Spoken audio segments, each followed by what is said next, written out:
Afternoon world, Pr3 here, and as you can see, you might not notice, but I've actually got a camera stuck to my head, so I'm going to try and take some overhead footage as we finish, hopefully, part 3 of the Z400 inline 4, and just see how we go. It's a new trial, so anyway, let's get back to where we were. I've had to turn my stereo off because I've had a couple of notices of background music, as Paul said, so yes, I don't get to have my Triple J just chugging away in the background quietly now because YouTube keep picking up on it. So, rightio. So, this is where we got to. So, it's a couple of days later. So, actually, we're January 2nd. So, we're a few days in. I've had a good Christmas. So, I managed to get the front end on. That was a little bit tricky. Maybe in the future, I'm not sure yet. It might be easier to put these all on the top and get all that connected before you put the wheels on. The wheel's pretty heavy, and I'm sure there'd be enough spread maybe in the bottom forks, but then you still have your caliper here to worry about. So anyway, we're up to the next start. Oh god, it feels dead in here without Triple J just going in the background. It's horrible actually. So okay, we're going to do the mudguard, and I need my knife. Got a tag. Needs to come off.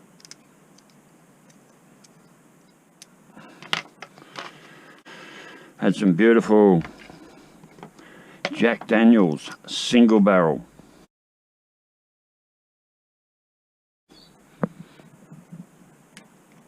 Jacks, absolutely delicious. Lasted me 2 nights.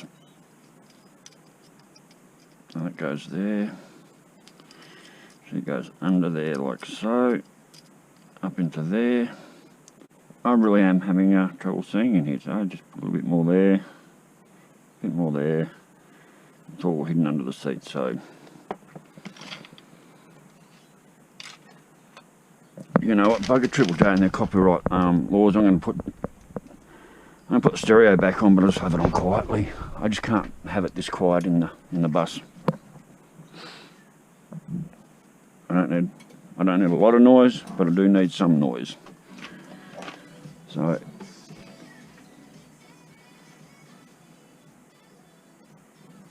if I can have that quietly in the background there, without YouTube picking it up, that would be quite good. Alright, let's see how the petrol tank sits. If there's any problems putting that on.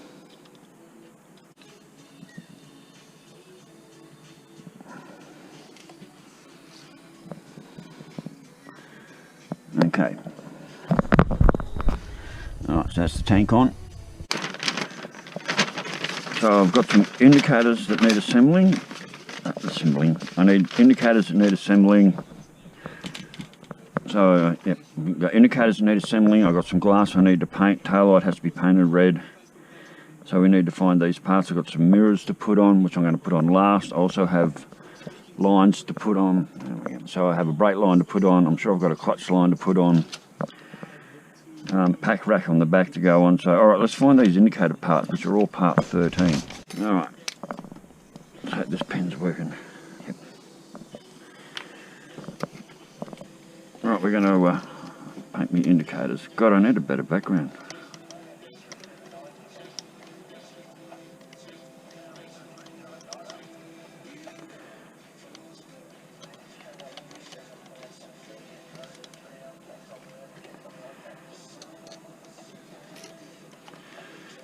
This pen's not the best, but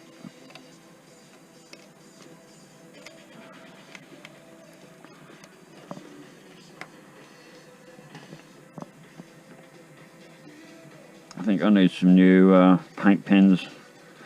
These are getting a bit old and certainly gone through some pretty warm times here in the bus. Okay, so we're going to paint the back of these as well, give them a bit more depth.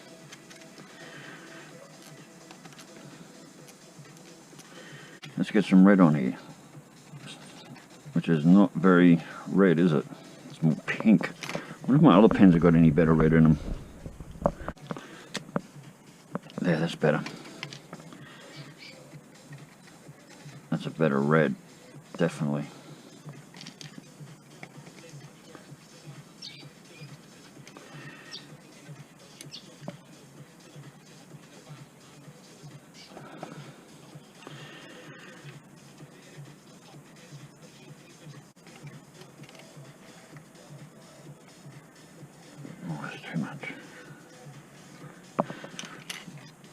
Rightio.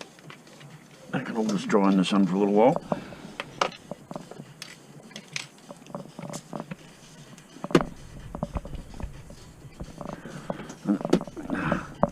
I think I've just saved that straw. Right, now I need to trim these up. Where's...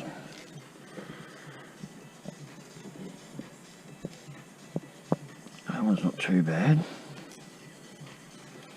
They all have these little, I don't know if you can see here, I don't know what you can see with this camera, they all have these little tags here, so you've got to just take them off.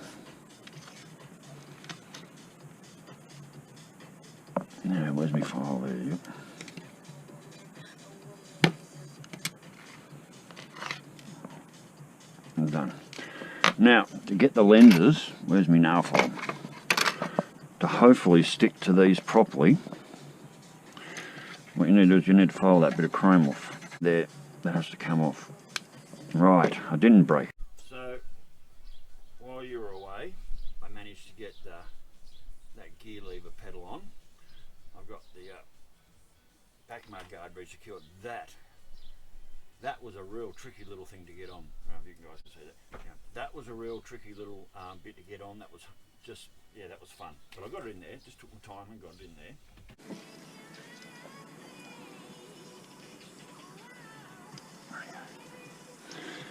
Alright, so not everything's 100% straight.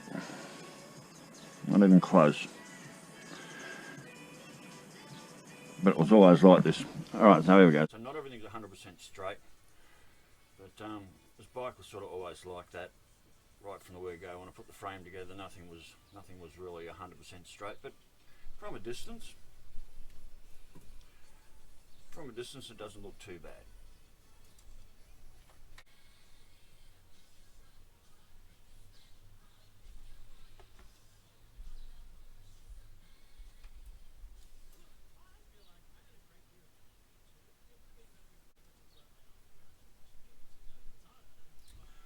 Oh yeah, that's them on. Right, so now we've got to get these on. And look, did you get to catch this moment? We have a grab.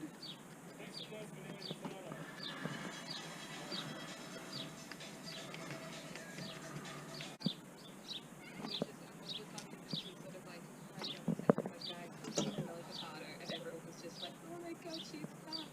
She had a full costume change. Peg. Oh, this gear lever, it's gone out of position completely now. Come on. Come on. Gotcha. Right. The gear lever went out of position. I've just managed to move it up into position. And that foot peg just fell off. Oh, now we'll bugger it again. There we go. That's where I want it. There. That's where I need that to stay there. Right, this is where it gets really fiddly. As in... Oh, see, I've just moved the gear. Just as you do things from now on, it gets really, really awkward because... One, I can't see that. Because you're working around other stuff that's on there that is already fragile. Right, get on there.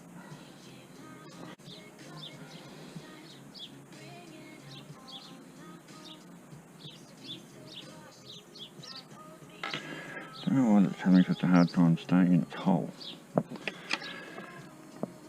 And I really have got my light in such a bad position I can't see what the hell I'm doing. Alright, there we go.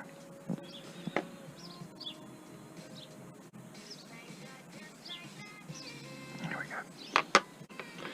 So I'm going to have to wait.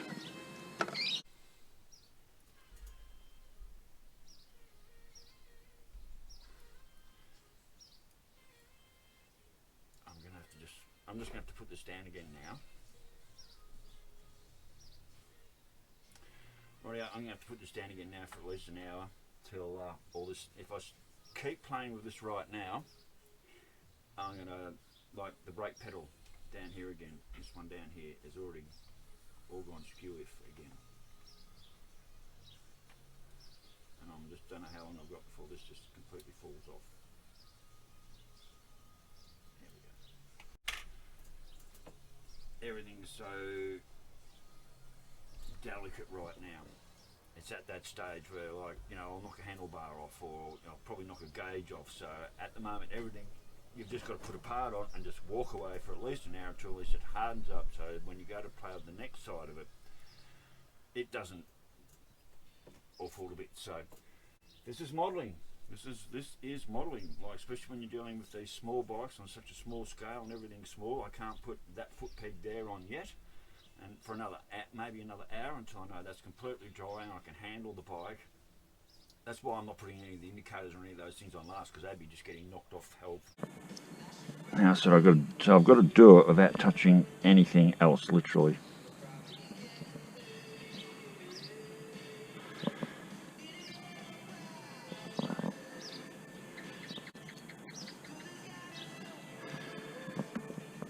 Alright. Another one I'll just bring up quickly while I'm doing it. So as you can see, there are no, I still haven't put the air boxes on. Sorry, I still haven't put the air box on, and someone suggested, oh, why don't you file it down and put it on? You know what, I probably could do that, but the way things are in there, there's no way. I'm not going to file it down and put it on. I'm not going to file it down and put it on. God, this camera gets so hot. Yeah, I'm actually going to leave the air boxes out. In the old days, we used to just run K&N filters, or whatever filters we used to just bolt on there. Yeah, the air box is not going on. So anyway, righto, world. I've literally got to let this sit for probably an hour or so before I can come back and put any more little bits and pieces on. So it's going to be a long day. So righto, world. Catch you later. Bye.